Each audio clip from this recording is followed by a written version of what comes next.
fijemos la mirada en Jesús, el iniciador y perfeccionador de nuestra fe, quien por el gozo que le esperaba soportó la cruz, menospreciando la vergüenza que ella significaba, y ahora está sentado a la derecha del trono de Dios.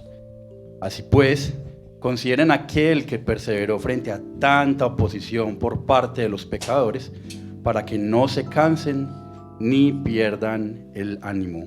Yo quiero resaltar esta parte donde nos expresa el autor del libro de Hebreos que Jesús, ese iniciador y perfeccionador de nuestra fe, quien por el gozo que le esperaba soportó la cruz, menospreciando la vergüenza que ella significaba, y ahora está sentado a la derecha del trono de Dios. Quiero resaltar esto porque nosotros, al igual que Jesús, que es el primogénito de esta obra que se ha propuesto el Señor pues con nosotros, nosotros podamos también con gozo, frente a cualquiera sea la condición en la que usted se acerque hoy a este lugar, puede acercarse con gozo, sabiendo de que nuestra esperanza no es en vano, sabiendo de que Cristo ya ha abierto un camino para que usted y yo lleguemos al Padre. Así que oremos. Señor, gracias te damos en esta mañana por este día que tú nos regalas. Eres tú quien nos trae a este lugar con amor, eres tú quien nos trae a este lugar con misericordia, eres tú quien frente a nuestra débil condición, nuestra frágil condición, esta condición tendiente a la frustración, al desánimo, quien nos anima a perseverar, a seguir caminando la carrera, corriendo la carrera, poniendo nuestra mirada en aquel perfeccionador, en nuestro Señor Jesucristo. Y así como sus discípulos y seguidores, poder imitarle en gozo, sabiendo de que nuestra esperanza no es en vano. Gracias, Señor, porque eres tú quien nos reúne, y permítenos en este tiempo que tú nos regalas gozarnos con cada una de las actividades, con cada uno de los momentos que se han propuesto en esta mañana, para que podamos contemplar a la luz de tu palabra quién eres tú, Señor. Ayúdanos a exaltarte pues, ayúdanos a gozarnos en este tiempo de alabanza y de oración. Glorifícate, Señor. Tú eres la razón por la que nos reunimos en esta hora y nos proponemos pues a rendirnos delante de ti. Recibe nuestra alabanza, recibe nuestra oración. Te damos toda la gloria en el nombre de Cristo Jesús. Amén. Dispongámonos pues para adorar al nombre de nuestro Señor.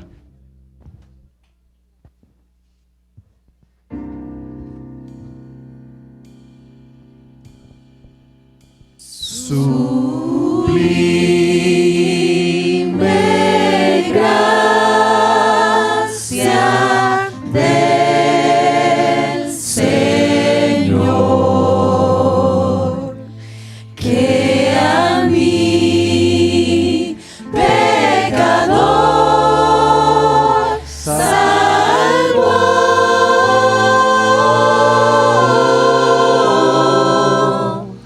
Fui ciego,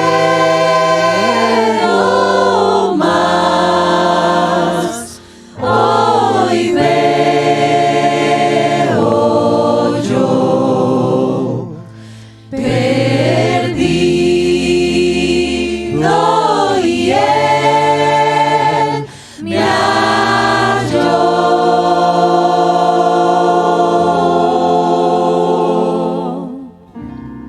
Sublime gracia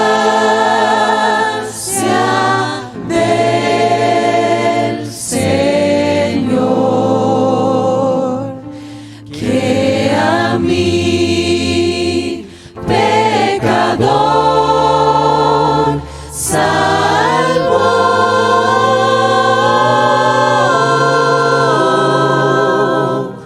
Fui ciego, mas hoy veo yo, perdido,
las dudas ahuyentó. Oh, cuán precioso fue a mi ser cuando Él me transformó.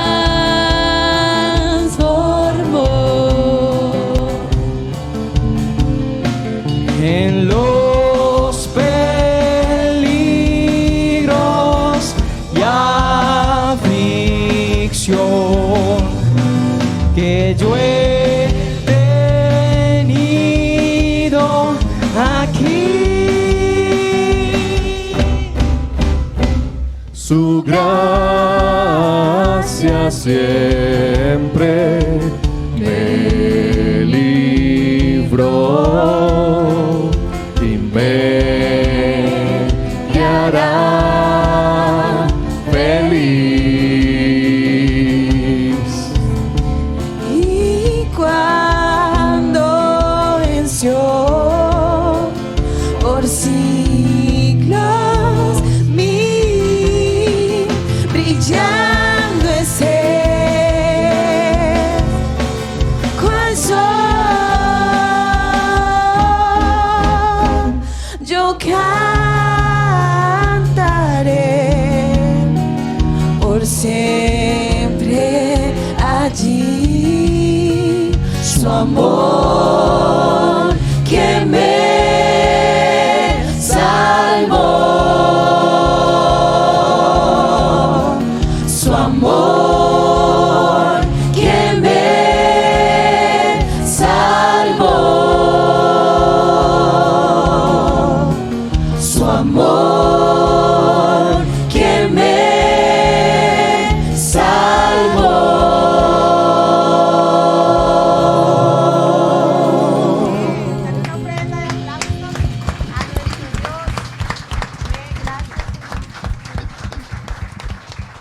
Gloria al nombre de Jesús, nuestro Salvador, nuestro Redentor, a quien hoy cantamos y adoramos y glorificamos. Ese es nuestro Jesús, el que murió en la cruz. Y yo creo que usted se sabe este himno, un himno que históricamente conocemos. Así que los invitamos, hermanos, a que juntos levantemos al Señor nuestro canto y que adoremos a una sola voz a nuestro Salvador. Nos pueden acompañar con las palmas.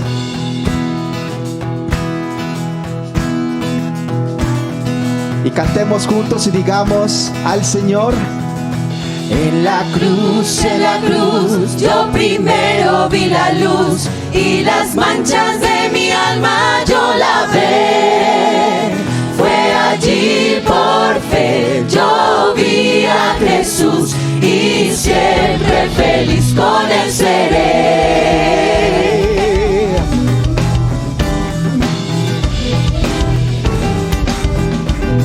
Digamos: me iré el pecado, fui a Jesús, mostréle mi dolor. Perdido, errante, vi su luz, bendíjome en su amor. En la cruz, yo primero vi la luz y las manchas de mi alma yo lavé. Fue allí por fe, yo vi a Jesús y siempre feliz con Él seré. Venció la muerte con poder y al cielo se exaltó. Confiar en Él es mi placer, morir no temo yo. En la cruz,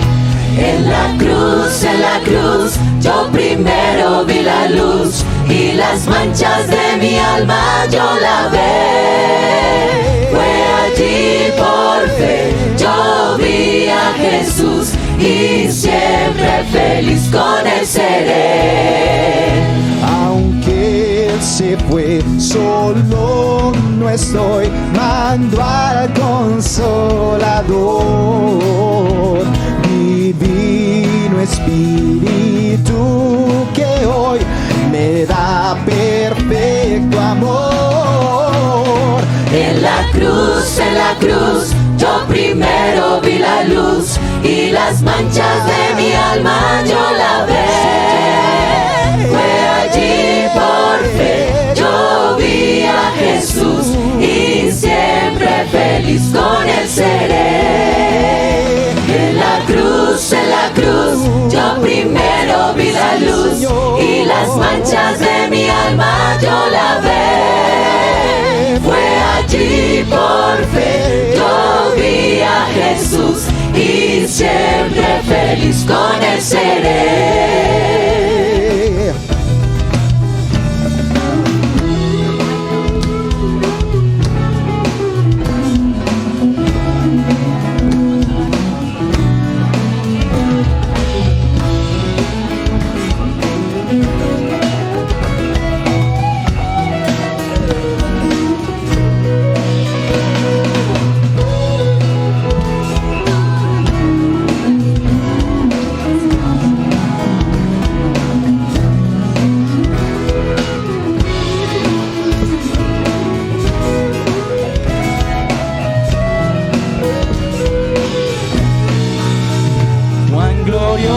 Será la mañana cuando venga Jesús el Salvador, las naciones unidas como hermanas, bienvenida daremos al Señor. No habrá necesidad de la luz y el resplandor, ni el sol dará su luz, ni tampoco su calor. Allí llanto no habrá, ni tristeza ni dolor, porque entonces Jesús, el Rey del cielo, para siempre será el Consolador. Esperamos la mañana gloriosa para dar la bienvenida al Dios de amor, donde todo será color de rosa en la santa fragancia del Señor. No habrá necesidad de la luz y el resplandor, ni el sol dará su luz, ni tampoco su calor. Allí llanto no habrá, ni tristeza ni dolor, porque entonces Jesús, el Rey del cielo, para siempre será el Consolador. El cristiano fiel y verdadero, y también el obrero de valor, y la iglesia esposa del Cordero, estarán en los brazos del Señor. No habrá necesidad de la luz y el resplandor, ni el sol dará su luz, ni tampoco su calor. Allí llanto no habrá, ni tristeza ni dolor, porque entonces Jesús, el Rey del cielo, para siempre será el Consolador. No habrá necesidad de la luz y el resplandor, ni el sol dará su luz, ni tampoco su calor. Allí llanto no habrá, ni tristeza ni dolor, porque entonces Jesús, el Rey del cielo, para siempre será el Consolador. No habrá necesidad de la luz y el resplandor, ni el sol dará su luz, ni tampoco su calor. Allí llanto no habrá, ni tristeza ni dolor, porque entonces Jesús, el Rey del cielo, para siempre será el Consolador. No habrá necesidad de la luz y el resplandor, ni el sol dará su luz, ni tampoco su calor. Allí llanto no habrá, ni tristeza ni dolor, porque entonces Jesús, el Rey del cielo, para siempre será el Consolador. Para siempre será el Consolador. Para siempre será el Consolador.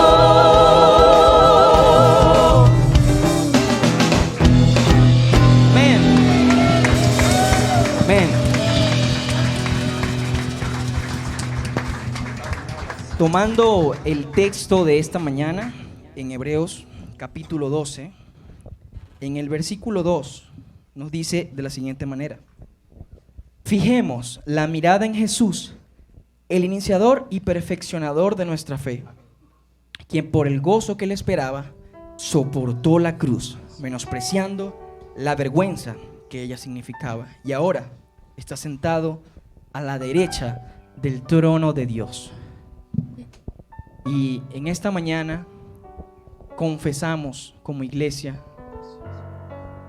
o mejor dicho, te invito a que reflexiones cuántas veces en esta semana has puesto la mirada en ese que está a la derecha de Dios Padre. Tómate un tiempo personal, cierra tus ojos y preséntate delante del Padre y dile cuántas veces en tu trabajo, en tu semana, en tu casa, con tu familia, tú has puesto los ojos en ese consumador de la fe.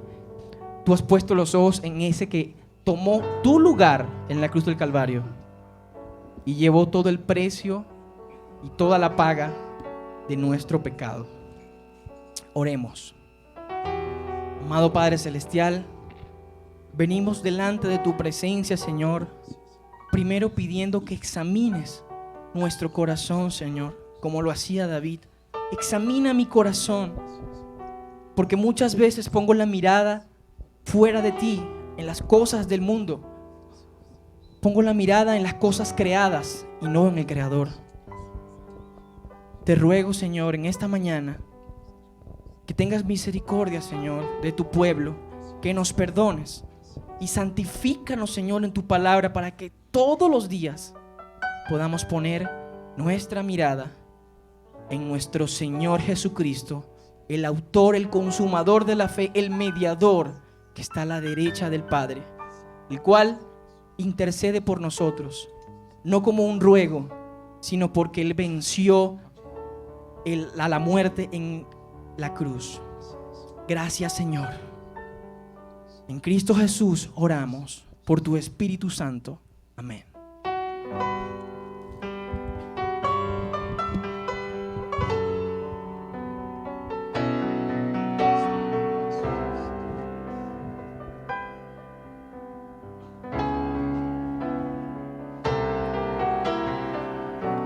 Santo, santo, tú eres digno, el cantarte es un honor. Rey de gloria, Dios grandioso, tu nombre santo es.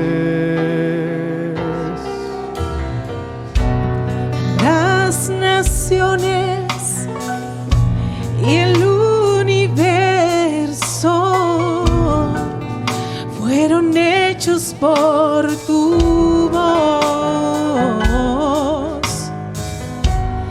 En la tierra sea tu voluntad, como en el cielo es. Como en el cielo es. Santificado tu nombre es. Santificado es. Santificado tu nombre es, Señor y majestad, divina autoridad. Tu nombre santo es.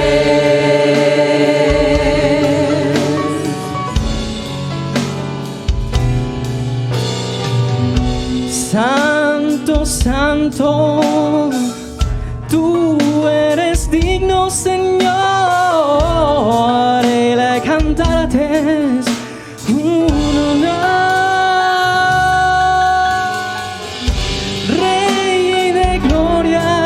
Rey de gloria, Dios grandioso, tu nombre santo es.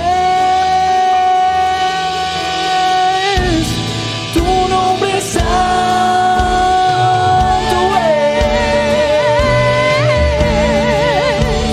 Santificado tu nombre es. Santificado es.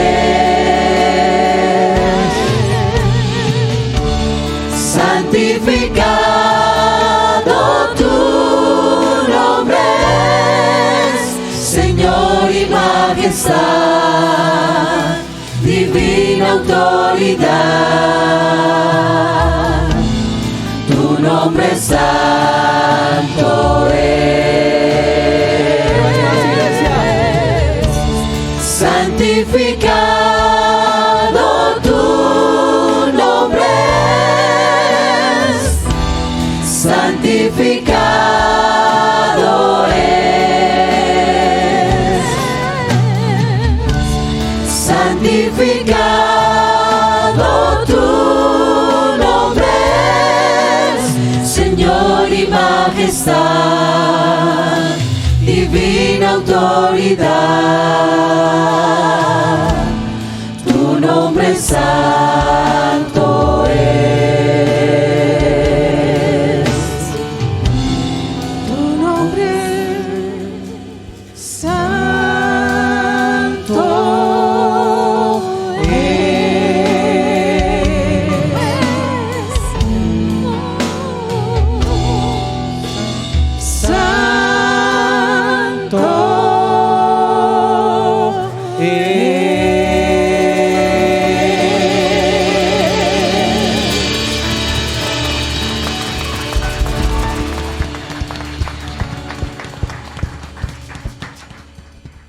Amén. Dice este texto que estamos leyendo hoy en el capítulo 12 de Hebreos, dice la última partecita de este capítulo: así que nosotros que estamos recibiendo un reino inconmovible, seamos agradecidos, inspirados por esta gratitud, adoremos a Dios como a Él le agrada, con temor reverente, porque nuestro Dios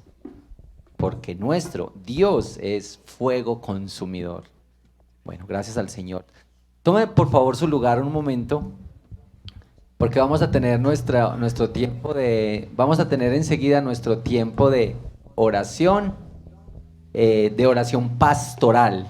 Entonces vamos a prepararnos porque tenemos un motivo especial de oración pastoral esta mañana. A ver, alcen la mano los que han visto por lo menos una vez en su vida el devocional en casa. El devocional en casa. Este devocional de casa es un recurso hermoso que venía consolidándose un poco antes de la pandemia, pero que la pandemia lo impulsó como un recurso de anuncio del evangelio, pero de comunión y de recordarnos cada día la palabra del Señor y animarnos con este devocional que todos los días se envía a las 5:30 de la mañana, pero que está todo el día ahí. Pero el tema del devocional en casa es que tiene un cambio muy importante. Va a pasar algo con el devocional en casa, pero voy a invitar a Giovanni. Giovanni, por favor, ven que Giovanni y su esposa Margarita han estado coordinando y animando y dirigiendo este ministerio del devocional en casa. Entonces, que nos cuenten por favor acerca de este ministerio, qué es lo que vamos a tener, por qué vamos a orar enseguida, cómo vamos a dirigir esta oración al Señor. Bueno, buenos días, iglesia. Dios les bendiga. Bueno, todos han sido bendecidos por el devocional en casa, ¿sí o no? A ver los que son fieles al devocional. Bueno, hemos tenido varias temporadas en el devocional en casa y antes de como ver para lo que vamos, queremos ver cómo inició todo. Entonces, para este primer espacio, Comunicaciones nos va a ayudar con este primer recorderis.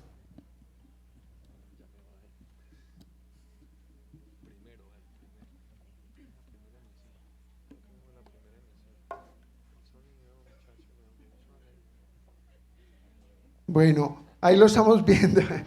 Les voy contando. Esta fue la primera etapa. Ah, bueno, ahí sí. Lo que vamos a hacer son 5 pasos. El primero es revisar un poquito el contenido de cada texto bíblico y después vamos a entrar en el acróstico de casa, que son los 4 siguientes pasos. El primero es confesión, porque cada texto de la palabra de Dios nos confronta con nuestra realidad y aunque sea doloroso, eso es bueno. Es bueno cuando la palabra de Dios Bueno, en tu corazón eso es como te parte del... confronta. Y es bueno porque lo necesitamos como una medicina cuando agradecemos tanto que por fin encontramos un medicamento que nos ayuda. Pero también es bueno porque hay esperanza de salvación, de salud en Cristo. Lo segundo es que toda palabra de Dios nos muestra a Dios y nos muestra el carácter de Dios, y por eso nuestra segunda parte en el acróstico casa es adoración. Después de vernos a nosotros, caemos postrados viéndolo a Él. La hermosura de su amor, la belleza de su santidad y la profundidad de su palabra, el cariño con que le habla a nosotros siendo pecadores y ofendiéndolo permanentemente, y Él nos habla con tanto cariño paternal a quienes nos ha adoptado como sus hijos, pero también a quienes está llamando en Cristo para salvación. Lo tercero que hacemos en el acróstico de casa es la S y la súplica, y Él mismo nos ha dicho: pídanme. Bueno, ahí estábamos viendo estos comienzos. Fue más o menos 2018, por allá, 18 de septiembre, la primera emisión. Esta emisión, les cuento que eran los miércoles a las 5:30 de la mañana y era, esto, escucha esto, en vivo. Lo que era el equipo de comunicaciones y el pastor Diego venían cada miércoles 5:30 de la mañana a hacer el devocional. Este devocional nace como respuesta al anhelo de la iglesia de acercar la iglesia a tiempos de oración. Esa fue la primera etapa. Ya luego inició la segunda etapa, que vamos a ver también un pedacito. Y mientras nos va, eso es.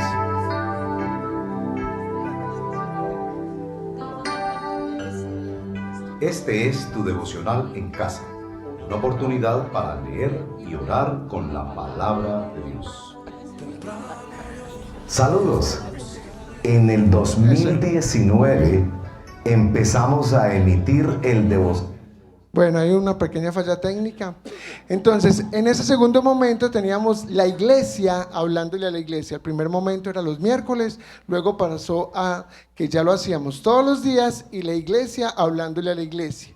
Y vamos a ver un video que era la parte donde ya lo que ustedes estuvieron viendo hasta esta semana, que era un pequeño cuadrito y lo hacíamos en casa, diferentes hermanos de la iglesia. Pero yo creo que ustedes han visto una campaña de expectativa. Desde toda esta semana el pastor Diego nos ha venido animando de la nueva temporada, y ese es el enfoque, o sea, simplemente una renovación en la imagen, es ver cómo vamos avanzando, no solamente que como equipo devocional en casa nos estamos preocupando por dar una excelente palabra o llevar un excelente tiempo devocional, sino también que en la parte visual lo estamos haciendo. La segunda temporada se fortaleció mucho, fue durante la pandemia. Para nosotros la pandemia fue una bendición en ese sentido, porque logramos mantener esos tiempos de oración todos juntos como comunidad. Y también vimos a muchas personas de otros países ser bendecidos por este devocional. Nos escribían de Venezuela, de Argentina, de México, hermanos en la fe que estaban en otros países y personas también que no conocían. Entonces, mis amados, ha sido realmente una herramienta de mucha bendición, una herramienta que ha logrado traspasar límites y fronteras para llevar la palabra de Dios. Y así las cosas, entramos a nuestra tercera temporada. Aquí una breve imagen. Abre bocas para que se antojen.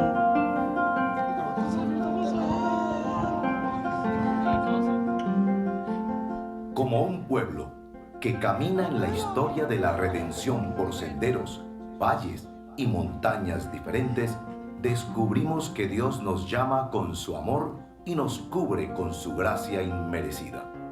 Hoy el Señor... Es solo un abrebocas, no más, no más. Anímense, vean qué trabajo tan hermoso. Este ministerio sería imposible sin el apoyo de los audiovisuales, sin el trabajo de los muchachos, el esfuerzo, la intensidad de una amiguita de nosotros muy linda que nos Martica, que está pendiente de los tiempos, de todo. Es una bendición. Así que mis hermanos, no se pierdan el devocional en casa, compártanlo, difúndanlo, llevemos la palabra. Somos la iglesia entre nosotros mismos, compartiéndonos la palabra de Dios. Amén. Bueno, y pues qué tan importante que cada mañana recordemos algo del Evangelio, de la palabra del Señor. Nos acercamos, adoramos, hacemos esta oración de confesión, adoración, súplicas y acciones de gracia siempre. A mí me hace mucho bien temprano estar en el devocional y recordar con algunos de los hermanos. Son más de 30 hermanos que hacen este devocional de todos los ministerios, un tiempo muy, muy, muy bonito.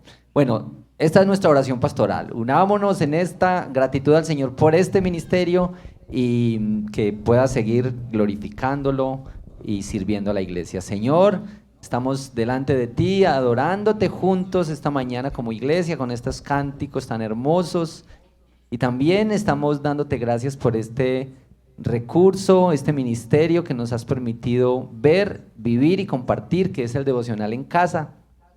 Gracias, Señor, por tantas personas que han conocido algo de ti por medio de este ministerio, pero también por el consuelo y el ánimo y la esperanza que le das a la iglesia cada día por medio de este ministerio, Señor. Oramos que tu palabra corra por medio de estas redes sociales, por medio de YouTube y por medio de todas estas redes sociales donde ahora se anuncia, se proclama la grandeza tuya, oh Señor.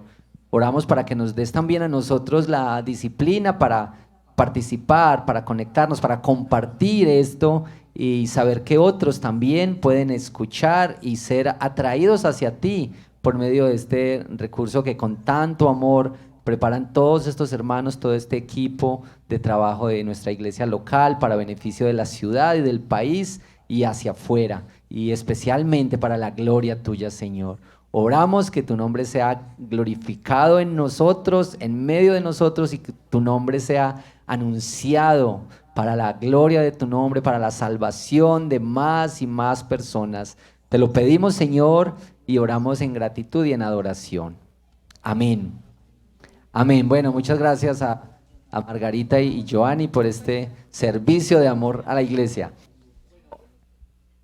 Vamos a pedir que en este momento salgan los niños y los bachilleres. Vayan por favor en este momento para su clase, porque allá están sus profes listos esperándolos. Y vamos a tener a continuación una oración de gratitud al Señor y meditando también en este momento de que servimos al Señor con nuestros diezmos y ofrendas. Pero entonces, mientras vamos preparándonos para esto, vamos a tener una canción con nuestros hermanos que han preparado tan bellamente estas canciones esta mañana y adoramos al Señor. Entonces, recuerda que para los efectos de los diezmos y ofrendas puedes hacerlo físicamente. Si necesitas un sobre, aquí están los hermanos facilitadores que pueden proveerlo. Y si no, y si puedes hacerlo de manera electrónica, mucho mejor. Bueno, después de la canción, oramos. Padre nuestro que estás en los cielos, santificado sea tu nombre. Venga hoy tu reino, sea tu voluntad, en la tierra como en los cielos. Y danos hoy el pan de cada día. Y perdona nuestros pecados, así como hemos perdonado a los que pecan contra nosotros. No nos dejes caer en tentación, mas líbranos de todo mal. Porque tuyo es el reino, toda la gloria, tuyo el poder, por todos los siglos, para siempre. Amén. Porque tuyo es el reino, toda la gloria, tuyo el poder, por todos los siglos, para siempre.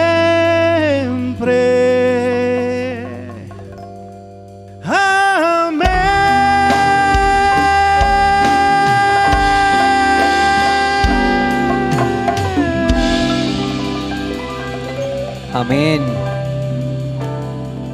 Señor, estamos delante de ti para darte gracias. Este texto en Hebreos nos recuerda que nosotros estamos recibiendo un reino inconmovible y que esta es una de las razones por las que debemos ser agradecidos. Señor, reconocemos que todo lo que nosotros tenemos viene de tu mano, que tú has puesto en nosotros los recursos para que te honremos administrándolos bien, sirviendo a la iglesia, sirviendo a los hermanos, sirviendo a los más necesitados. Te damos gracias, Señor, por la provisión y por el sustento. También oramos, Señor, que dé siempre sabiduría a los hermanos del comité administrativo que usan los recursos sabiamente para glorificarte a ti y bendecir la iglesia, Señor. También oramos por quienes necesitan empleo, tienen grandes luchas económicas, necesidades, necesitan ajustar sus decisiones financieras. Señor, Padre, te pedimos que hagas milagros en el corazón también, para que podamos todos juntos glorificarte y honrarte a ti usando sabiamente el dinero, lo que nos has entregado y lo que pones en nuestras manos, Señor. En el nombre de Cristo Jesús oramos. Amén. Amén. Bueno, este es el momento para saludarnos unos a otros, así es que no tema levantarse. Aprovechamos que ya no tenemos tapabocas, ya nos deshicimos por ahora, la mayoría nos hemos descartado el tapabocas, la mayoría.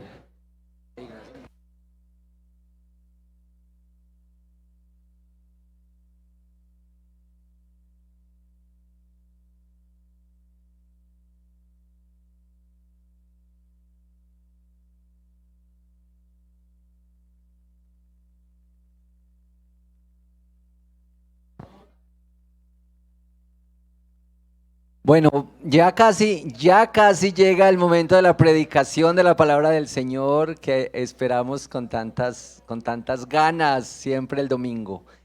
Pero estas 3 cosas antes de pasar a la predicación. Pues si nos visitas por primera vez en esta reunión, queremos decirte que seas muy bienvenido y que tenemos para ti un regalo y algo más de información sobre la iglesia. Entonces, cuando estamos cerrando esta celebración, por favor, te indicamos el momento para que vayas a un lugar destinado para recibirte y contarte un poco más de la iglesia y darte este regalo. Entonces, esto será al final, pero no te vayas, por favor, sin este momento, que no es demorado.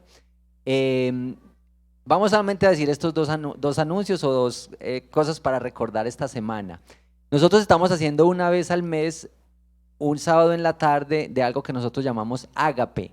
El ágape es que vienen 5, 6, 8 familias para compartir aquí, jugar, comer, y es un recurso hermoso de compañerismo y de comunión con la iglesia. Si no has participado este año en un ágape y puedes este sábado en la tarde, quiero pedirte que te inscribas.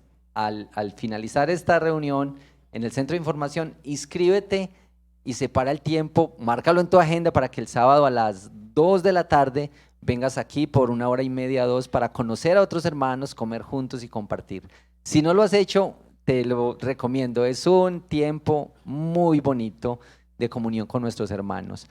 Y también recordarles que del 26 al 28 vamos a tener la conferencia en Consejería Bíblica con el tema de finanzas que preparan nuestros hermanos del Redil del Sur con el Ministerio en Carga. Entonces, por favor, este es un tema muy importante. ¿Han escuchado que cómo uno administra la plata refleja mucho de cómo es uno? ¿Sí han escuchado eso?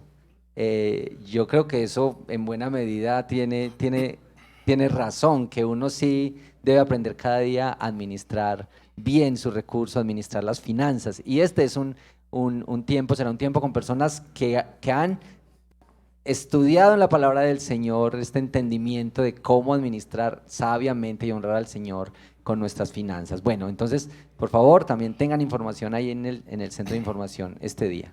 Bueno, les dejo con el pastor Diego en la predicación. Gracias, pastor Efraín. Buenos días, ¿cómo están? Bueno, el catecismo, hoy llegamos a la pregunta número 20 en nuestro catecismo. Ya estamos terminando el primer tercio del catecismo. Los catecismos históricamente se han apoyado en la doctrina de la Santísima Trinidad, Dios Padre, Dios Hijo, Dios Espíritu Santo, y a partir de esta semana empezamos a estudiar más sobre la obra de Cristo. Hasta ahora era mucho sobre el juicio de Dios, nuestro pecado, nuestra responsabilidad ante Dios, la creación de Dios. Y precisamente la pregunta 20, que es la que nos acompaña para esta semana. ¿Quién es el Redentor?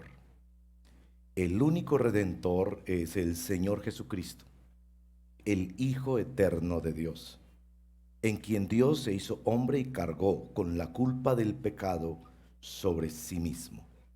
Y nos refiere siempre a un texto bíblico que es el que nos guía para la predicación del día de hoy. Primera de Timoteo capítulo 2, y les ruego abrir sus Biblias en ese precioso capítulo de Primera de Timoteo capítulo 2. Quiero pedirles que por favor estén atentos al verso número 5. Yo sé que van a estar muy atentos porque este capítulo es un capítulo de esos polémicos de la Biblia. Así que sé que su curiosidad se levantará. Pero ante todo, miren por favor el verso número 5. Dice así la palabra del Señor. Así que recomiendo, ante todo, que se hagan plegarias, oraciones, súplicas y acciones de gracias por todos, especialmente por los gobernantes y por todas las autoridades, para que tengamos paz y tranquilidad y llevemos nosotros una vida piadosa y digna. Esto es bueno y agradable a Dios nuestro Salvador, pues Él quiere que todos sean salvos y lleguen a conocer la verdad. ¿Por qué? Porque hay un solo Dios y un solo mediador entre Dios y los hombres, Jesucristo, hombre, quien dio su vida como rescate por todos. Este testimonio Dios lo ha dado a su debido tiempo, y para proclamarlo me nombró, dice San Pablo, heraldo y apóstol. Digo la verdad y no miento. Dios me hizo maestro de los gentiles para enseñarles la verdadera fe. Quiero pues que en todas partes los hombres levanten las manos al cielo con pureza de corazón, sin enojos ni contiendas. En cuanto a las mujeres, quiero que ellas se vistan decorosamente, con modestia y recato, sin peinados ostentosos, ni oro, ni perlas, ni vestidos costosos. que se adornen más bien con buenas obras, como corresponde a mujeres que profesan servir a Dios. La mujer debe aprender con serenidad, con toda sujeción, sumisión. No permito que la mujer enseñe al hombre y ejerza autoridad sobre él. Debe mantenerse ecuánime, porque primero fue formado Adán y Eva después. Además, no fue Adán el engañado, sino la mujer. Y ella, una vez engañada, incurrió en pecado. Pero la mujer se salvará siendo madre y permaneciendo con sensatez en la fe, el amor y la santidad. Esta es la palabra del Señor. Oremos. Señor, gracias por llevarnos a esta porción de la palabra de Dios. Ayúdanos a administrar nuestra curiosidad, de manera que seamos obedientes a tu palabra.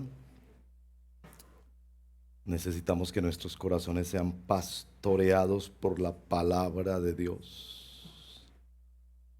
¿A quién iremos si solo tú tienes palabras de vida eterna? Nútrenos con este libro sobrenatural venido del cielo, con esta palabra poderosa que tiene poder para darnos herencia, con este evangelio del que no nos avergonzamos porque es poder de Dios para salvación. Te lo pedimos en el nombre de Jesús nuestro Señor. Amén. Verso 5. Porque hay un solo Dios y un solo mediador entre Dios y los hombres, Jesucristo, hombre. Nosotros tenemos cierta ambivalencia en cuanto a la mediación. Por un lado, rechazamos la cultura de la palanca, de la rosca. Y al mismo tiempo, nos gusta estar en ellas. Por eso decimos que lo malo de las roscas es... Nosotros somos un país de cultura de palanca. Hay otro país en el mundo que yo conozco un poquito, porque viví ahí, y ese país se llama Canadá. En Canadá no hay una cultura de palancas como la que nosotros tenemos aquí. Déjenme contarles una historia. Yo en una ocasión necesitaba hablar con el rector de un colegio para un asunto que hacíamos, todavía hacemos algo de eso, de estos intercambios de muchachos que van y vienen y todo eso. Y estaba pues ese colegio, un colegio muy, muy grande, muy bonito. Yo sabía que en ese colegio se había plantado una iglesia, que era una iglesia ya muy bien organizada, una hermosa iglesia, numerosísima. Y que muchos de los padres de familia tenían los niños en esa escuela, una escuela cristiana, y que el pastor de esta iglesia numerosísima, un amigo mío. Por supuesto, yo en lugar de ir, como buen colombiano, en lugar de ir a hablar con el rector de ese colegio, fui a hablar con el pastor de la iglesia, amigo mío. Muy querido, es un amigo de muchos años, entonces, mira, ¿por qué no? Mira, yo necesito, le dije, hablar con el rector de ese colegio. ¿Será que la palanca, no? Le dije a este pastor canadiense. Y yo sabía que este pastor canadiense es muy amigo del rector. Entonces él me miró y me dijo, Diego, bueno, yo esperaba, ¿no? Que él cogiera el teléfono, no, no te preocupes, yo lo llamo y le digo que te atienda. O que se parara y no, venga, vamos. Y hablamos con él. No, él me dijo, Diego, tú deberías hacer todo lo que todo el mundo hace. Vaya a la secretaría del colegio y pida una cita con el rector. No solo pues me avergoncé, sino que ahí fui mucho más consciente de que nosotros sí somos un país de cultura de palancas, que mucho de nuestra corrupción empieza por ahí, que nos encanta cuando somos amigos del gerente del banco y no tenemos que hacer la fila, o del colegio, del ente del gobierno, etcétera, y nos molesta también cuando la persona pasa delante de la fila porque la llamó la cajera que es amiga.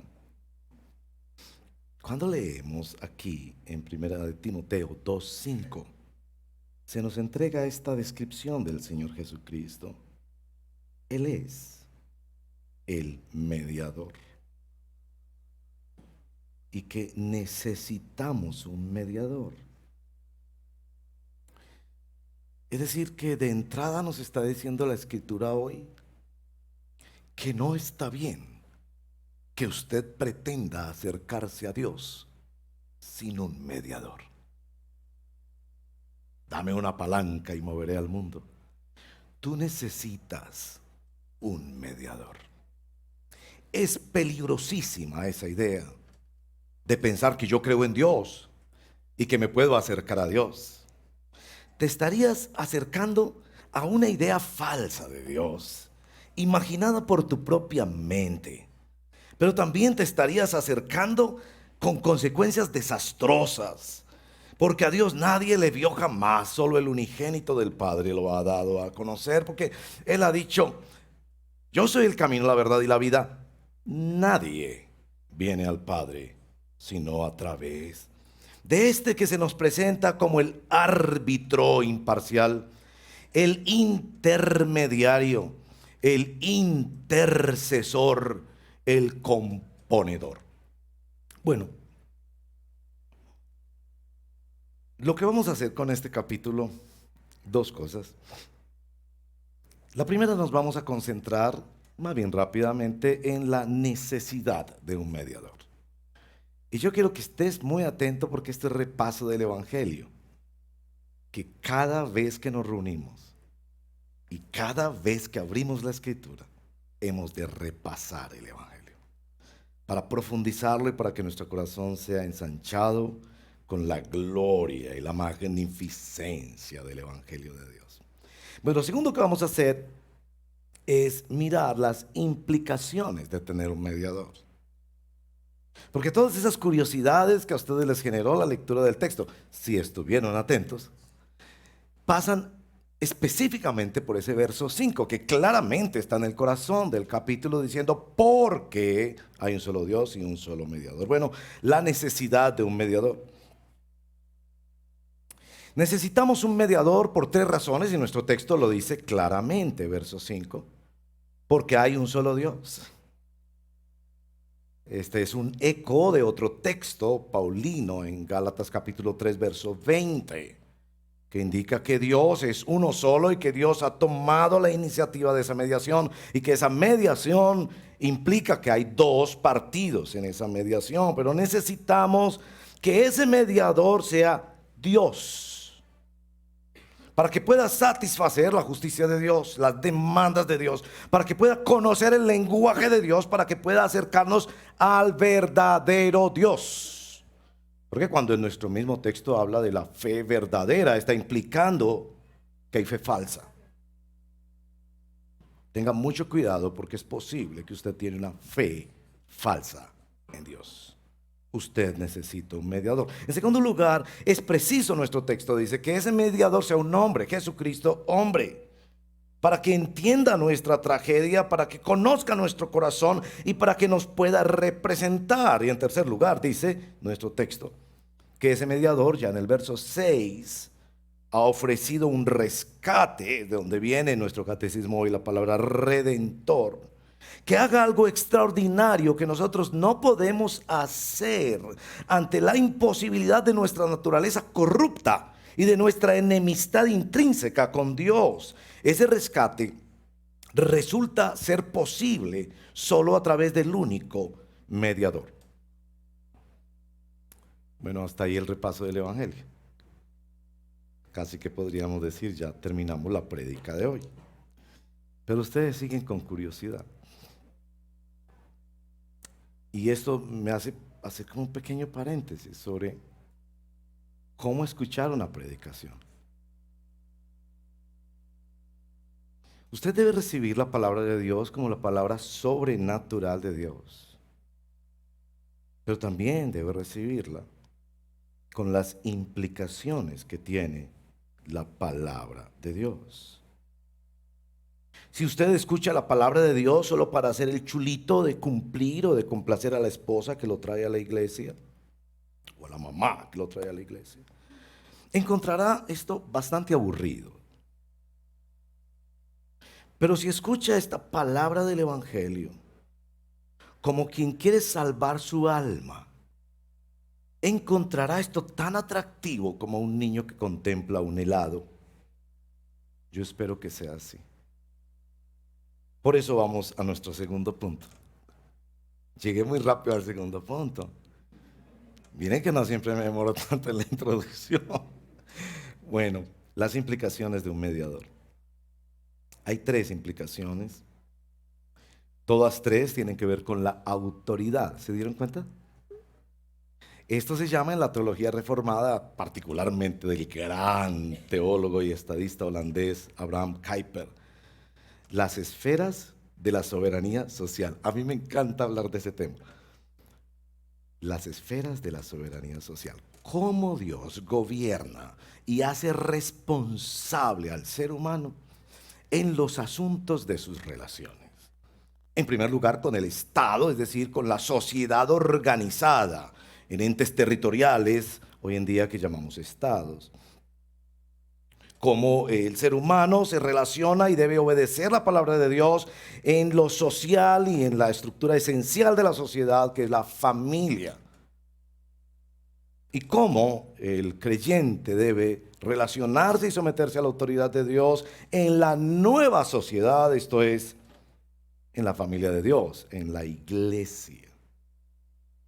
De las implicaciones que veremos tienen que ver con nuestra relación con la autoridad, porque este mediador no es solo mediador para resolver un problema, sino para gobernar nuestras vidas. Y este mediador no es solo presentado ante toda la humanidad para mostrarle la salvación, sino su deber y su responsabilidad ante Dios, porque el dueño de la finca vino a visitarla, como Jesús nos señala en varias de sus parábolas. El dueño de la finca vino a visitarla en la persona de la segunda persona de la Trinidad, su Hijo amado, para decir: yo sigo siendo el dueño, yo sigo teniendo el control. Ustedes han vuelto esto un desastre y yo tengo un plan de redención. Y por supuesto, por eso las implicaciones que el Señor nos entrega a través de San Pablo en este texto tienen que ver con la autoridad. Hemos de decir rápidamente que la autoridad es necesaria, dada la corrupción natural del corazón humano. Si no hubiera autoridad, habría anarquía. Imagínense el tránsito funcionando sin autoridad, que dice puede pasar en semáforo en verde, no puede pasar en semáforo en rojo. Imagínense si no hubiera autoridad. La autoridad también, nos dice la Escritura, es dada para servir, no para servirse. Pero bueno, aquí llegamos al tema de la responsabilidad del cristiano ante el Estado. Prepárense pues. San Juan nos ha dicho que estamos en el mundo, pero que no somos del mundo, y que nosotros tenemos una permanente tensión dada nuestra doble ciudadanía como cristianos. Aquí no se nos está llamando a la indiferencia frente a los asuntos del Estado, de la sociedad organizada, en entes territoriales, en este caso el nuestro, Colombia. Si usted está viendo desde otra parte del mundo, pues el país que a usted le corresponde, donde usted tiene esa doble ciudadanía. No se nos está llamando tampoco a la rebeldía ante el Estado. Y escuche bien, porque esto es muy importante en nuestros tiempos. Tampoco se nos está llamando a cambiar la misión de la iglesia. En lugar de hacer discípulos y predicar el evangelio, a transformar la sociedad. Aquí hay un llamado a usar nuestro principal instrumento de participación política. Déjeme repetir eso. Nuestro principal instrumento de participación política no es el voto. Nuestro principal instrumento de participación política, hermanos y hermanas, es la oración. El texto claramente está diciendo que para que todos en Colombia podamos vivir en paz y tranquilidad, necesitamos la oración del pueblo de Dios. Y que para que los cristianos podamos vivir en paz y dignidad, necesitamos la oración. A usted no le va a gustar lo que yo le voy a decir, porque aquí se cualifica una variedad de formas de oraciones que a usted no le gustan. San Pablo le está hablando a los creyentes de Éfeso, diciéndoles que tienen que dar gracias por Nerón, Calígula, Claudio, Diocleciano, que persiguieron de manera infame a la iglesia. No, a usted le gusta criticar al Estado, pero no orar por él, y mucho menos dar gracias por él. Entonces, en esta primera implicación nos están diciendo que debemos orar a pesar de. Si sale elegido el candidato que usted considera el menos malo y usted queda muy contento con eso, la palabra de Dios le ordena orar con esta advertencia: te decepcionará. Muchas de las cosas que prometió no las cumplirá. Y muchas de las corrupciones que dijo perseguir se contaminará. Pero a ti, cristiano, te dice: ora por él. Si tu candidato de elección, el que tú consideras que es el menos malo, no resultó elegido, igualmente la palabra de Dios te ordena orar. Ahora noten que esta variedad de oración supone que tú evalúes su gestión. ¿Se dan cuenta de esa sutileza del texto de San Pablo? Que al hacer esta variedad de oraciones está diciendo: ve a ver en qué necesita que pidamos misericordia por él. Ve a ver en qué necesita que demos gracias por él. Lo que supone que sí, como ciudadanos, y como ciudadanos cristianos en particular, no debemos ser indiferentes ni rebeldes y debemos siempre estar evaluando la gestión. ¿Pero para qué? Hermanos y hermanas, para usar nuestro principal instrumento de participación política, que es la oración. Bueno, ahí ya tocamos uno de los temitas polémicos. Vamos por el segundo, ¿ok? Antes de llegar a este segundo tema, ustedes noten que los versos posteriores, del verso 6, por ahí la mitad en adelante, Pablo está presentando unos textos que me gustaría contar con un poquito más de tiempo para hablar de esto. Levantan otra polémica, y es que estos textos suenan a universalismo. Universalismo, pues, para contarles a ustedes desde el punto de vista de la teología, el universalismo es la doctrina que enseña lo que la mayoría de la gente cree, que todo el mundo se va a salvar. Es decir, que si hay un Dios bueno y amoroso, ¿cómo va a mandar a mi abuelita, a mi tío? Pues que no son criminales, ¿cierto?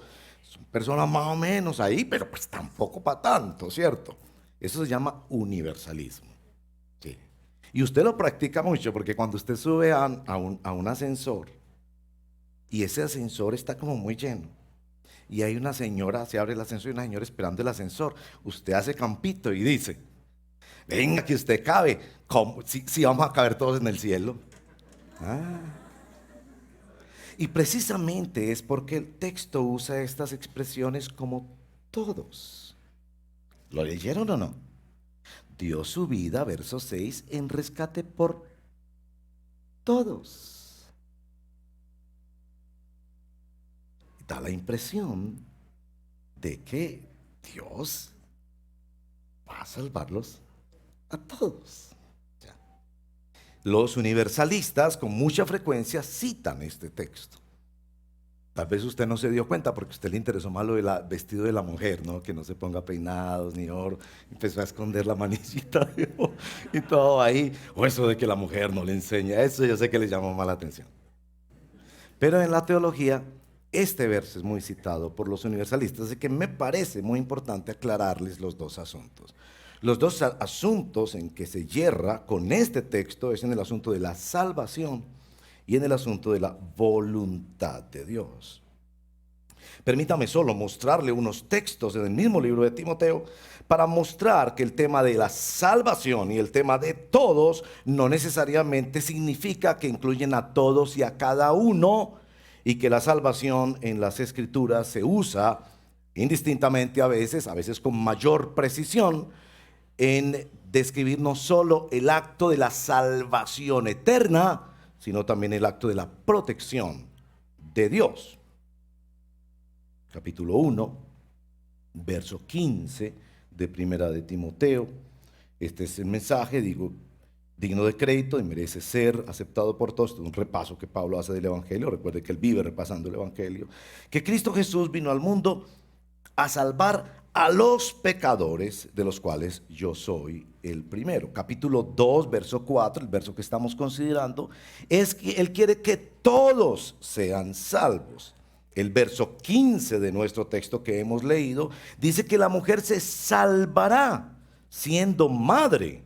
¡Wow! Eso ya es teológicamente algo bastante polémico. El capítulo 4, verso 10. En efecto, si trabajamos y nos esforzamos es porque hemos puesto nuestra esperanza en el Dios viviente, que es el Salvador de todos, especialmente de los que creen. ¿Se dan cuenta? Ya ahí empezamos a notar que Dios salva a todos, pero especialmente a los creyentes. Verso 16 de ese mismo capítulo. Ten cuidado de tu conducta, de tu enseñanza. Persevera en todo ello, porque así te salvarás a ti mismo.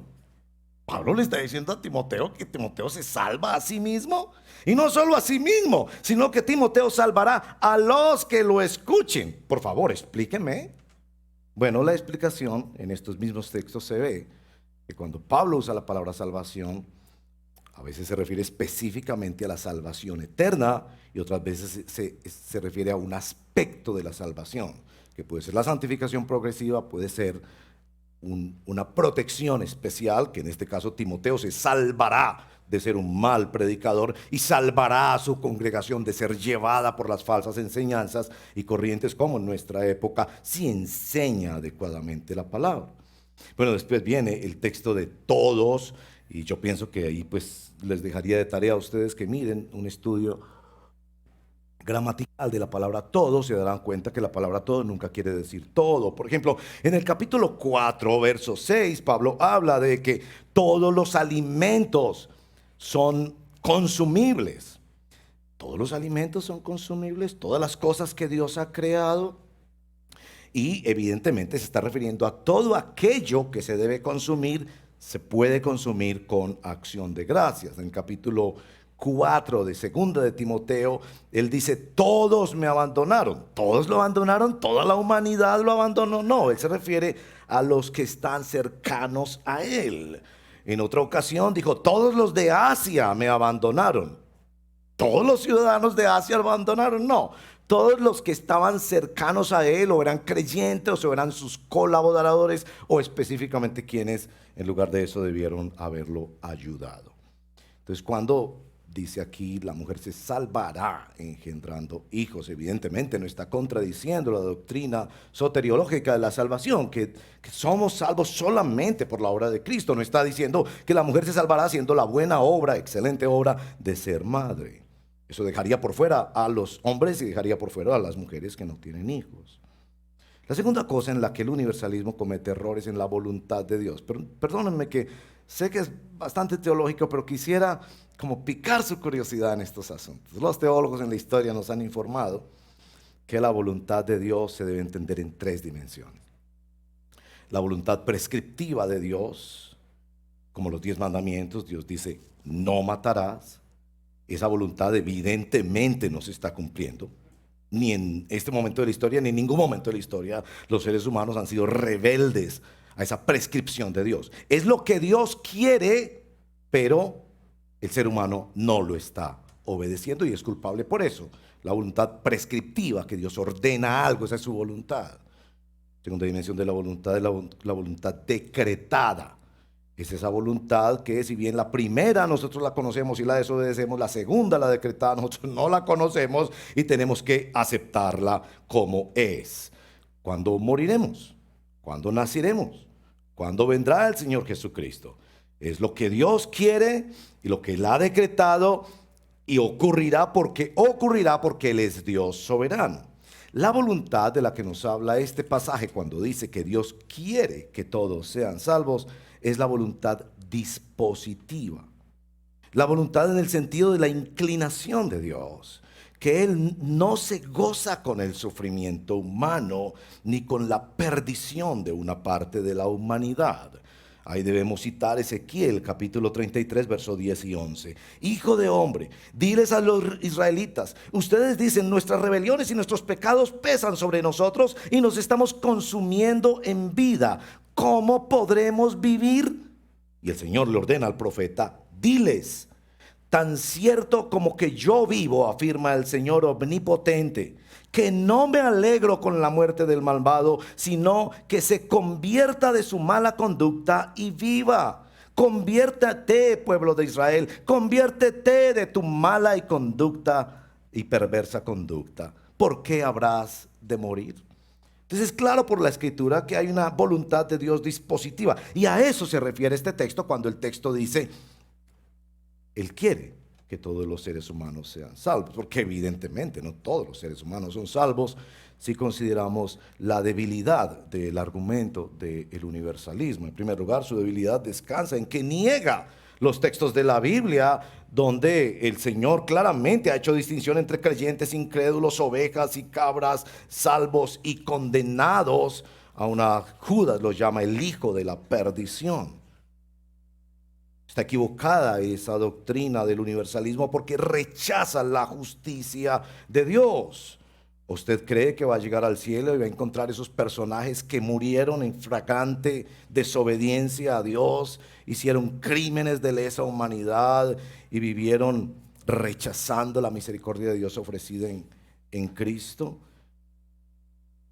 Finalmente, el universalismo es una doctrina peligrosa porque arroja a la indiferencia moral. Bueno, hasta ahí la segunda polémica. Ustedes están esperando la tercera. El cristiano y su autoridad, su relación con la autoridad, en la iglesia y en la familia. Ahora yo quiero ayudarles a ver que del verso 8 en adelante, Pablo hace algo que es bastante común en San Pablo. Ustedes lo van a ver en Colosenses, en Efesios, en Tesalonicenses. Y es traer aplicaciones de la doctrina a la vida cotidiana. Pablo siempre hace eso. O sea, hay un mediador, lindo que tengas un mediador. Entonces, ¿qué significa que estés sometido a esa mediación de Jesucristo? ¿Qué significa que ahora Dios gobierna tu vida? ¿Qué significa eso? Bueno, ya te lo explicó con respecto al Estado. Ya te explicó que no es universalismo, y creo que la razón por la que pone esos textos allí es para mostrar que sí hay una diferencia entre el hogar cristiano y la iglesia cristiana con respecto al resto de la sociedad. Y Pablo hace esto que hace con frecuencia en las epístolas que les refiero, hablarle a los hombres y hablarle a las mujeres. Aquí es bastante distinto a lo que hace en Efesios 5, porque en Efesios 5 le da un discurso a los hombres enorme y a las mujeres les da unos 2 o 3 versos.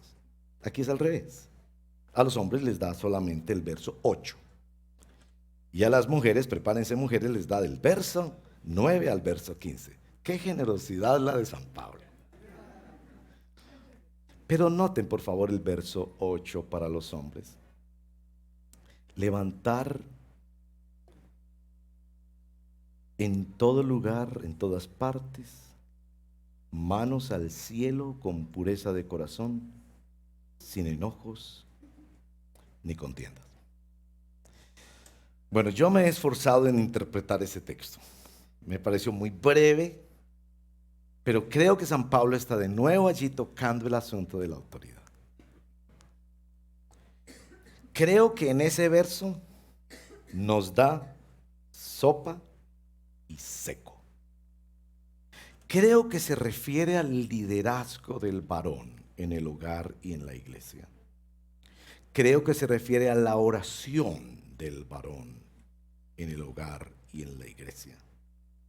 Creo que le está pidiendo a los hombres que tengan pantalones y se levanten.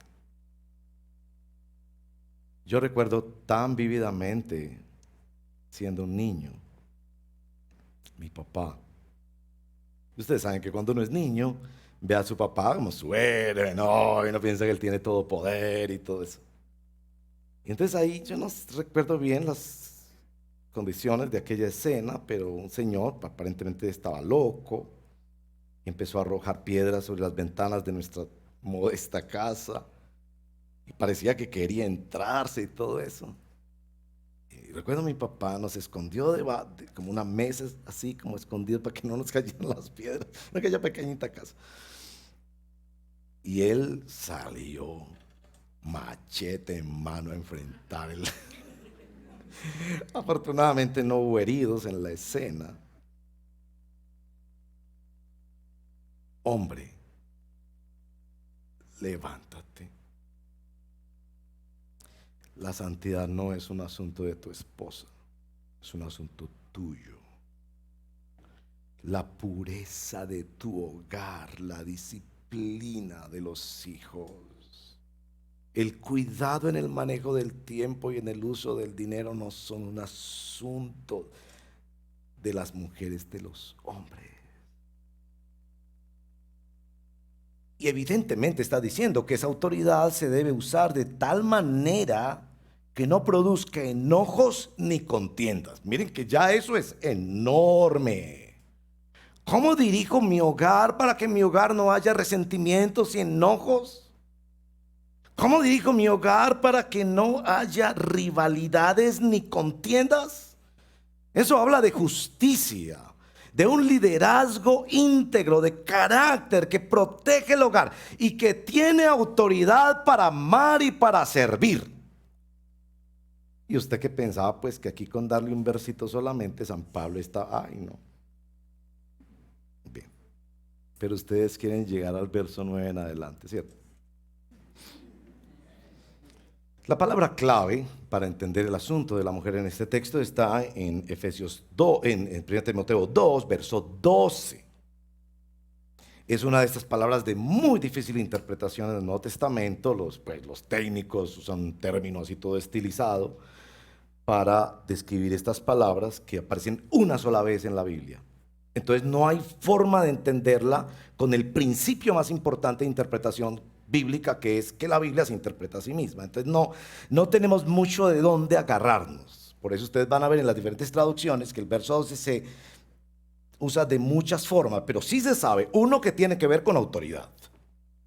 A mí me gusta más la interpretación o la traducción. Aquí dice ejerza autoridad sobre él. Es una sola palabrita. La idea es aquí de usurpa la autoridad. Describe una clase de autoridad que nace en ella misma y que se inicia en ella misma. Y lo que le está diciendo a la mujer es que debe expresar sumisión. En mi opinión, en dos lugares concretos en los que Pablo divide claramente en este texto, y es la familia y el hogar y la iglesia. Por eso decimos que la autoridad en la iglesia y en la familia es en primera instancia un asunto masculino. Podemos discutirlo más ampliamente. Yo sé que ustedes conocen iglesias donde hay pastoras. Yo sé que ustedes conocen familias dirigidas por una mujer que la abandonó un hombre. Yo creo que eso es un caso excepcional. Pero no podemos ignorar los textos bíblicos como como 1 Corintios 11, que claramente indican que la autoridad en el hogar y en la iglesia son un asunto primariamente masculino. Ahora, esa autoridad, por supuesto, se delega en la mujer. Y noten que nuestro texto dice que la mujer sirve a Dios. Verso 10. Que se adornen más bien con buenas obras, como corresponde a mujeres que profesan servir a Dios. Y sin lugar a dudas, para poder servir a Dios se necesitan los 3 elementos esenciales en todo liderazgo de servicio, que es tener autoridad, rendir cuentas y tener responsabilidad. Pero eso habrá de ser una autoridad delegada y protegida por un varón. En ese contexto es que creo que nuestro texto recuerda a nuestros primeros padres, Adán y Eva. Pero no se feliciten ustedes, padres, al leer el verso número 14. Además, no fue Adán engañado, sino la mujer, y ella, una vez engañada, incurrió en pecado. A ver, entendamos bien ese verso 14. Pablo está tratando de mostrar que hay una condición en la mujer, por efectos de la autoridad, que necesita ser protegida por un varón, sea su papá, sea su esposo, sea el pastor de la iglesia, en estas 2 esferas de la soberanía social, que son la familia y la iglesia. Creo que se refiere a esas 2 en particular. Pero no está sacando al hombre en limpio. Reflexione conmigo esto. Sabemos que tanto Adán como Eva pecaron. Yo no creo que este texto está contradiciendo la narración bíblica, donde cuando el Señor desciende al jardín, al primero que llama a cuentas y disciplina por su pecado es Adán. O sea, Adán también pecó. A ver, ¿cuál es la diferencia en una persona que peca siendo engañada y una que peca sin ser engañada? El texto está claramente diciendo que Eva fue engañada. Y por eso algunos escritores han trabajado la idea del silencio de Adán o de dónde estaba Adán cuando Satanás viene a engañarla. Pero el texto sí nos dice Eva fue engañada. Ahora, ¿cuál es la diferencia cuando usted peca siendo engañado y cuando peca sin ser engañado? En los 2 casos es pecado, lo admito, los 2 casos es pecado. Usted está viendo una película y ahí la película se presenta como muy cristiana, de muchos valores de familia, todo este discurso de los valores, y de repente ¡pran!, sacan la escena que no deberías haber visto. Y claro, como buen discípulo del Señor, apagas el televisor o adelantas la película. Pero sientes en tu corazón, ya pequé. Yo pensé que decía familiar. Decía 13 años y yo tengo 56, por favor. 13 años. Bueno, pecó, pero fue engañado. ¿No les parece a ustedes que es más grave? Cuando el hombre va buscando las películas que son para más de 18. Pecó, pero no fue engañado. Él sabía por qué abismo de distorsión moral y de confusión del alma se estaba lanzando. Los 2 pecaron y los 2 son disciplinados por Dios, pero con el verso 14, varones, no se feliciten, ni piensan que sus mujeres son más pecadoras que ustedes. Sencillamente está aclarando un asunto aquí, y es el asunto de la autoridad. La mujer, con su gran madurez emocional, con su gran capacidad de proveer ternura y hacer nido para los hijos y para la familia, tiene unas condiciones que requiere ser guardada, protegida y acompañada. No es menos ser humano, ni es menos importante, ni es menos maduro, sencillamente así es. Y por eso San Pablo entra al verso 15 a decirle cómo cuida una mujer su corazón, cómo madura una mujer siendo madre. Y yo sé que hay excepciones a las que Dios no les ha permitido biológicamente ser mamás o legalmente adoptar porque no han llegado a un matrimonio por otra condición adicional. Pero por eso le dice, si permanece con sensatez en la fe, en el amor y en la santidad. ¿Por qué? Porque esto es solo una aplicación del Evangelio para la mujer y su cuidado dentro del ámbito de la familia y de la iglesia. Por supuesto, este texto, yo sé que ustedes todavía tienen más curiosidad de los peinados ostentosos y que no tenga oro, y yo sé que sus esposos van a usar el verso 9 para decir, mira, yo te quería comprar un diamante, pero yo quería, pero les recuerdo que el principal instrumento de interpretación bíblica es la Biblia misma. Y San Pedro, cuando en el capítulo 3 de su primera epístola, nos da cuenta de que no se refiere a no tener esas cosas, sino a ponerlas por encima. Y el verso 10 creo que nos lo indica así, que más bien decir que la prioridad del adorno, porque claramente está diciendo que se vistan de manera decorosa. Y sí, es cierto que todos somos llamados, mujeres y hombres, pero especialmente ustedes, damas, a revisar su closet. Hay cosas que una cristiana no se pone, por favor. Pero así sea popular y así tú quieras lucir como una Kardashian, hay cosas que una mujer no se pone.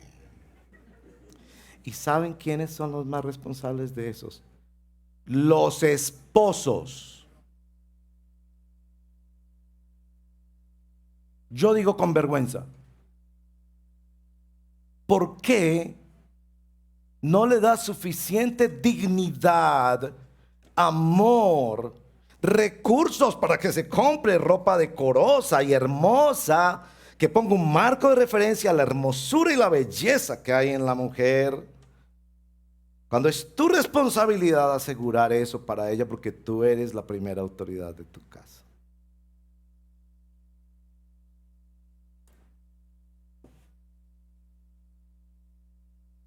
Bueno, aplicaciones, porque ustedes van a salir a tener unos diálogos ahí en el atrio muy interesantes.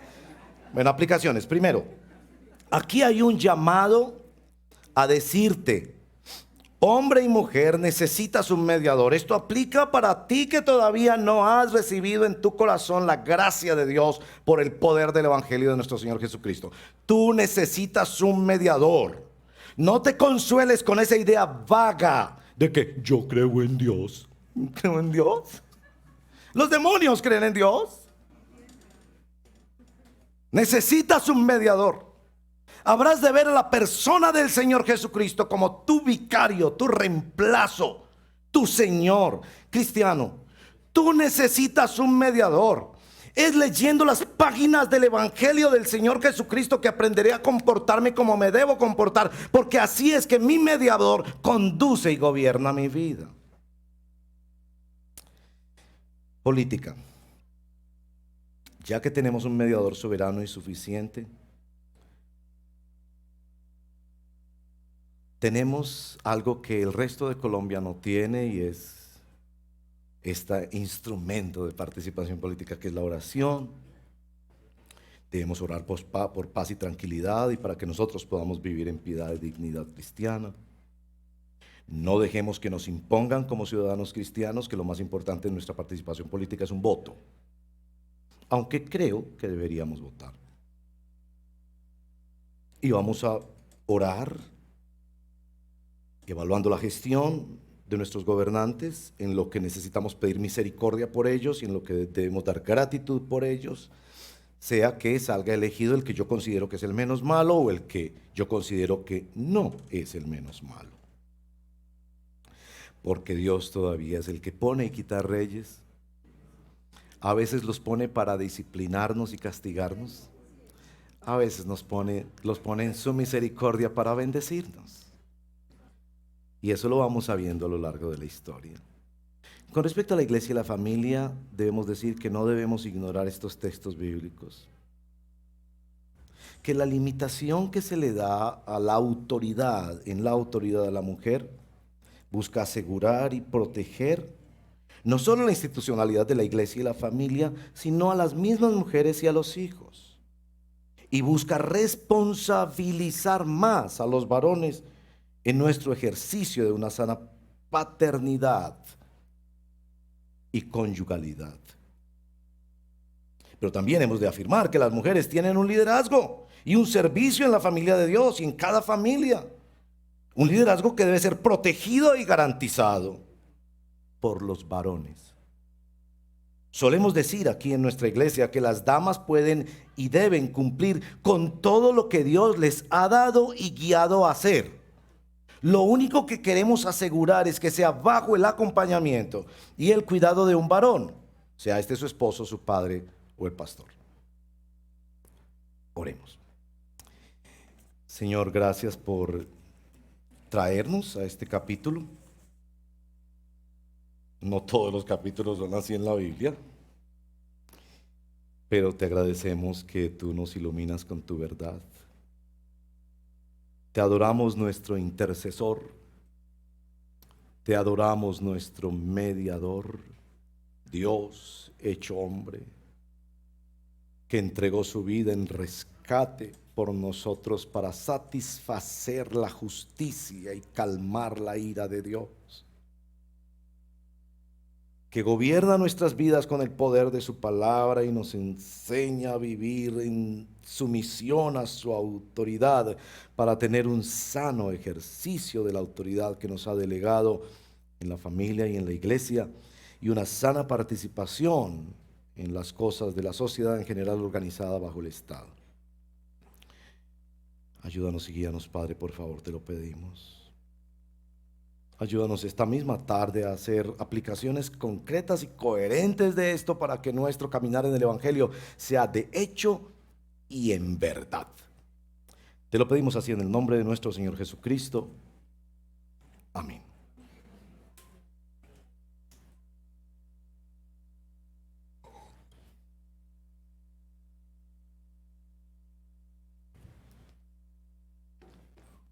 Bueno, ¿qué les pareció pues este texto con el que el Señor nos llama la atención con respecto a la autoridad? Como nosotros, sin lugar a duda, para todo necesitamos el Evangelio, recordarlo, ¿cierto? Recordar que necesitamos este mediador, nuestro Señor Jesucristo, y que es a través del Evangelio y a través de este mediador que podemos mirar hacia estas esferas pues, de la autoridad adecuadamente. Así que con ello quiero nuevamente reiterar en nombre de la comunidad la bienvenida a aquellas personas que nos visitan por primera vez, y en este momento quiero invitarte. En la parte de atrás hay un lugar preparado especialmente para ti. Pastor Diego en este momento va a salir hacia ese lugar, así que si nos visitas te animamos a que por favor lo sigas a él. Allí hay pues un lugar dispuesto para que nos conozcas, para conocerte un poco más, así que por favor sale en este momento. Y los que nos quedamos, quiero pedirles que nos pongamos una vez más sobre nuestros pies para que oremos. Demos gracias al Señor por esta palabra. Bendito Señor, gracias te damos en esta hora por esta tu palabra, Señor, por este llamado que tú nos estás haciendo a través de tu escritura, Señor, a reconocer en este día que necesitamos un mediador delante de ti. No solamente para poder venir para salvación, sino que necesitamos un Salvador que nos lleve a tener paz, tranquilidad, piedad, la dignidad que tú le das al ser humano. Señor, ayúdanos en estos asuntos que conciernen a nuestra realidad política, a poder volver nuestra mirada a nuestro Salvador, poder volver nuestra mirada a tu palabra y reconocer en ella, Señor, cómo tú eres un Dios de orden, cómo tú eres un Dios que nos da sin lugar a duda responsabilidad y nos llamas a obrar conforme a tu ley, conforme a tu mandato, no a lo que a nosotros nos parece. Ayúdanos, Señor, pues, en estos retos que nos colocas esta mañana, en este día, Señor Dios, frente a nuestras imposibilidades, frente a nuestras necesidades, a correr a Cristo, a correr a nuestro Salvador, a pedir tu dirección en la persona de tu Espíritu Santo y a mirar al Padre, sabiendo de que en ti, bendito Padre, en ti, bendito Señor Jesús, y en ti, Espíritu Santo, hay camino, verdad y vida. Gracias, Señor. Te bendecimos y te exaltamos. En el nombre de Cristo Jesús.